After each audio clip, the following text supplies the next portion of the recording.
You know, sometimes the most painful parts of life aren't the things we lose, but the people we lose while they're still here. It's a silent ache, a wound that festers not because they've passed, but because the connection is gone. Something may be a harsh word, a deep wound, or a fleeting moment snapped it in two. And no matter how many prayers we whisper, no matter how many apologies we offer, that relationship never healed the way we dreamed it would. It lingers like a shadow, a reminder of what once was.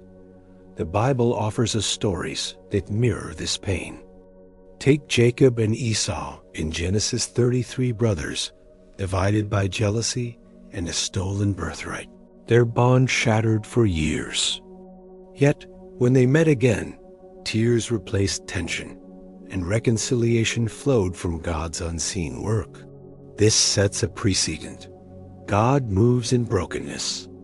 Consider the prodigal son in Luke 15, estranged, lost, yet welcomed home with open arms. These narratives show that the human heart, even when fractured, is not beyond God's reach. Have you ever felt the sting of a relationship that slipped away, wondering if healing is possible? Maybe it's a parent you grew apart from, their presence, a distant memory, a sibling whose silence became the new normal, a wall you can't breach, a child you can't reach, no matter how much love you pour out, their heart seeming locked away, a friend who disappeared from your life without explanation, leaving questions in their wake. I've walked that road years ago. A rift with a close friend grew from a misunderstanding into a chasm. I reached out, apologized, but the silence persisted and the hurt settled deep. These losses aren't just absences. They're the echoes of love unmet, promises unkept. Have you carried a similar weight? A relationship that haunts your quiet moments? We don't always talk about these things, but they're real, and they hurt. Sometimes the ache comes not from grief, but from the unresolved, from the questions left hanging in the air, from the love that wanted to be expressed, but never found the space. Yet there's a sacred possibility on the horizon. The hope that heaven doesn't just restore what was good, but redeems what was broken. The Bible paints a picture of a God who is not only just but merciful. Psalm 147:3 declares, "He heals the brokenhearted and binds up their wounds." And 2 Corinthians 5:18-19 tells us that God has given us the ministry of reconciliation, because through Christ, He is reconciling the world to Himself. This redemptive nature of God runs deep. In Revelation 21:4, we're promised, He will wipe every tear from their eyes. There will be no more death, or mourning, or crying, or pain. This isn't just about physical loss. It's the emotional scars, the relational wounds we carry. Think of Hosea, whose marriage to Gomer mirrored Israel's unfaithfulness, yet God used it to show relentless love and restoration. Or the reunion of Paul and John Mark in Acts 15:39-40, mended after a bitter split.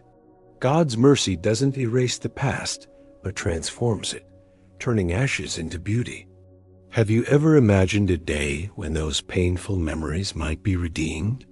Now, let's bring this home. I once held on to that friend's silence, letting it define my worth, until a quiet moment of prayer shifted my perspective.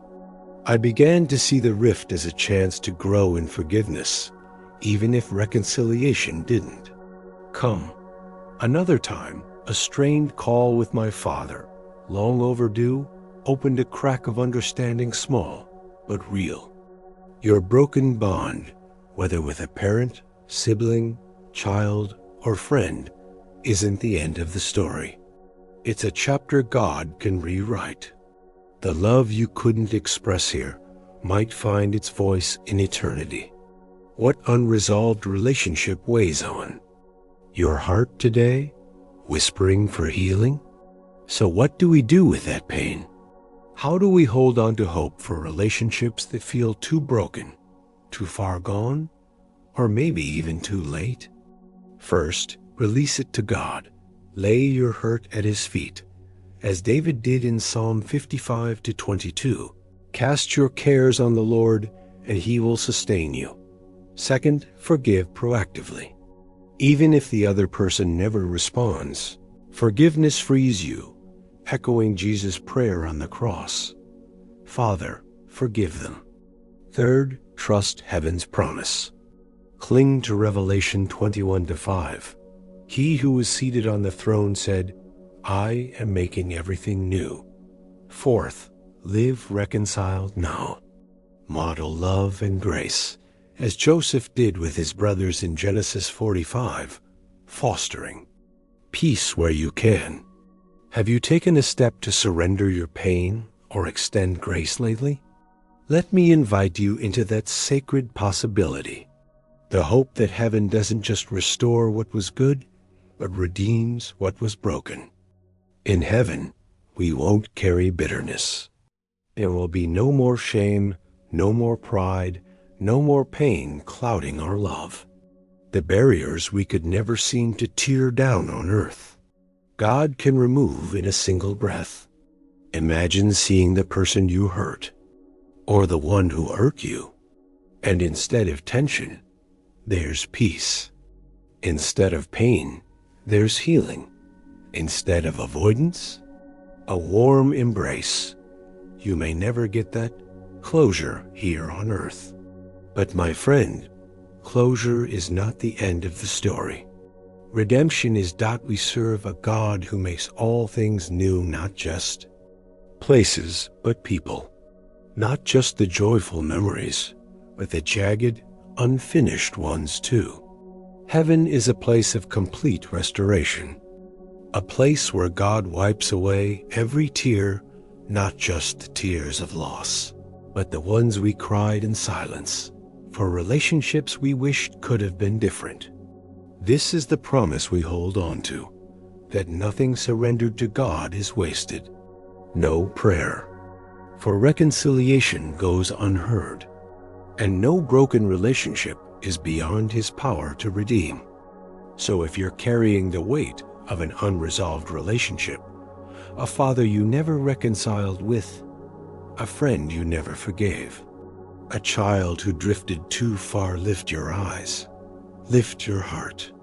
God sees, God knows, and in His perfect time and place, He will heal what human hands never could. Let that truth bring peace to your soul. And if this message touched a tender part of your heart, I invite you to subscribe. Hit that like button and share it with someone who might need it too. And in the comments, if you're holding on to heaven's healing, write, God redeems all things. This is the Shepherd's Voice. I'm John Miller, and I'll be right here next time when your soul needs lifting.